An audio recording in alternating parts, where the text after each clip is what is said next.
Certains passages de la Bible semblent voilés de mystère. On se demande parfois, est-ce un récit historique ou une image symbolique? La Genèse, comme d'autres livres bibliques, contient des textes qui éveillent la curiosité, provoquent le débat et parfois la confusion. Aujourd'hui, je t'invite à les explorer avec moi, un par un, comme on soulève le voile d'un ancien secret. Dans Genèse 6, 2.1-4, on lit un passage mystérieux. À la lecture de ce passage, les fils de Dieu virent que les filles des hommes étaient belles, et ils en prirent pour femmes. Une question troublante surgit. Ces êtres célestes, ces anges, étaient-ils si proches de nous? Avaient-ils une forme, un désir, une volonté semblable à la nôtre? Peut-on imaginer que des créatures vivant dans la présence même de Dieu aient pu descendre vers les humains, attirés par la beauté terrestre? Est-ce une métaphore, une chute réelle, une frontière franchie entre le céleste et le terrestre? Ce passage soulève autant de mystères qu'il n'apporte de réponse. Et si les anges n'étaient pas si différents de nous? Et vous, que croyez-vous? Dites-le nous dans les commentaires. Partagez et activez la cloche, ajoutez un pouce en haut si vous avez aimé, merci à tous. Il y a ce texte qui a longtemps intrigué les lecteurs de la Bible. Qui sont ces fils de Dieu? Il existe plusieurs interprétations. Les anges déchus, c'est l'interprétation la plus ancienne, reprise dans le livre d'Enoch. Des anges se seraient rebellés, seraient descendus sur terre et auraient eu des enfants avec des femmes humaines. Ces enfants seraient devenus les Néphilim, des géants puissants et violents. L'enlèvement d'Élie dans 2 Rois 2 verset 11. Et soudain, le ciel s'ouvrit. Un souffle puissant, un tourbillon qui déchire le silence. Puis un char de feu, tiré par des chevaux flamboyants, emporta Élie vers les cieux.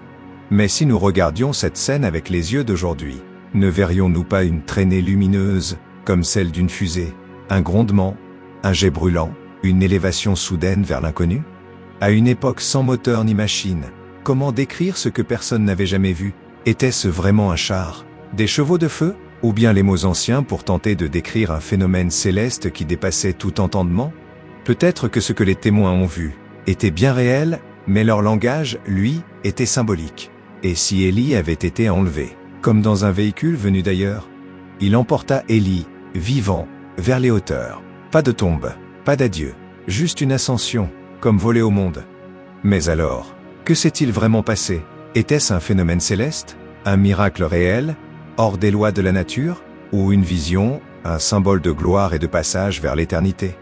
Ce récit soulève plus de questions qu'il n'offre de réponses. Qui était vraiment Élie pour mériter un tel départ? Et ce char, était-il le véhicule de Dieu?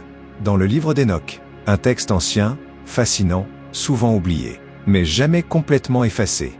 Il ne fait pas partie de la Bible dans la majorité des églises chrétiennes. Mais alors pourquoi certaines l'acceptent-elles encore aujourd'hui?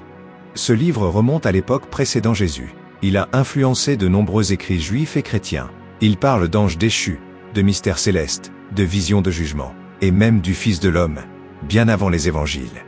Dans l'église orthodoxe éthiopienne, le livre d'Enoch est toujours considéré comme canonique.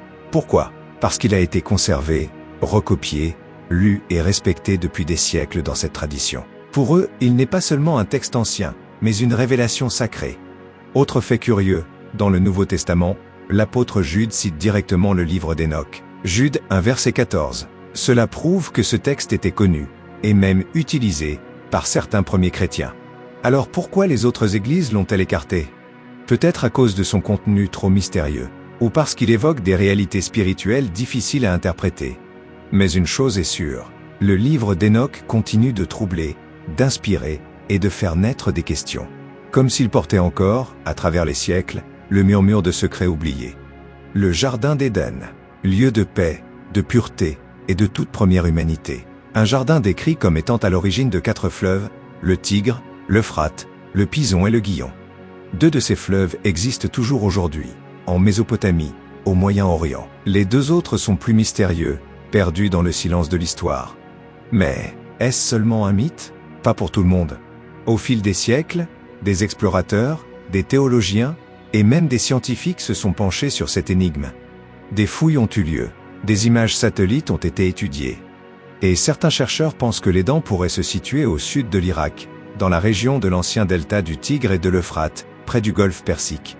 Un chercheur nommé Juris Arins, archéologue et spécialiste de la Mésopotamie, a proposé que l'Éden se trouvait dans une plaine aujourd'hui submergée.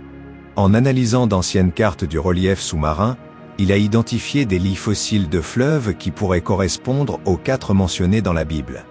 D'autres avancent que des bouleversements géologiques majeurs, comme le déluge ou les mouvements des plaques terrestres, auraient effacé le paysage d'origine. Alors, est-ce que l'Éden a réellement existé quelque part sur cette terre?